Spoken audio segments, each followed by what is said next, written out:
here's an interesting part from James's book where he's talking about his first ever lucid dreams and how they started to come to him after his first ever psilocybin or magic mushroom trip. And not only did he get lucid the night that he took the magic mushrooms, but he continued to get lucid almost nightly for a month plus afterwards, which is super surprising. I've definitely never heard of that happening to anyone else. And he even says the same thing in his book. You know, everyone he's ever asked or talked to about it has never had that type of long-lasting effect from taking psilocybin. But like personally, you know, I've dabbled a good amount with psilocybin in my life. Now I'd have to go through my dream journal to see like if there was any trend in me getting lucid a bit more often on the nights that I was taking it, but going off memory, I definitely don't remember any trends like that. But one thing it definitely does do is it boosts what I would just call hypnagogic images, but perhaps it's not, because you take enough psilocybin, you close your eyes even though you're wide awake and definitely not in stage 1 of sleep, and you have a lot of mental visuals popping up in your head. So it works really good for that. You know, I've definitely have used it where I take a bunch, lie down, and then just kind of play in my head with the trip, you know, as I'm falling asleep. So could definitely work with that.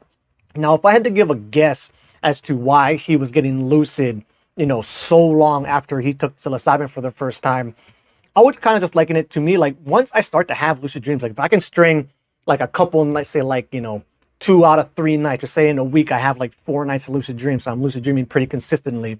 When I get on that roll, my mind's kind of used to locking in on that perspective. I can get lucid really often. But on the flip side of that too, if I'm not really paying attention to my practice, you know, I can go a month plus without, you know, ever having a lucid dream that I can recall after waking. But the other thing that's really neat about this too, though, is when he was taking that and he had that prolonged effect of lucidity after taking the psilocybin, is that laid a solid enough foundation down for him, or like, you know, maybe it just kind of taught his mind how to find that path well enough that ever since then, he's been able to lucid dream relatively consistently, you know, ever since, which is, you know, a very amazing side effect. Now, would I recommend everybody just go out there and try take a bunch of psilocybin and see if that helps you? I would say potentially probably not, you know, especially you know, like one of my best friends, you know, he went full on schizophrenic and bipolar after taking a bunch of psilocybin. So definitely, you know, look into your history. If you have a history of that runs in your family, you know, maybe, you know, I would recommend definitely not touching any of that magic mushroom shit.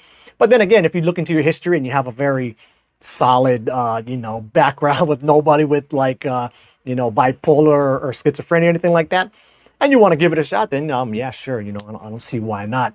But anyway, that will wrap that one up. Until the next video, keep the lucid dreaming practice legit.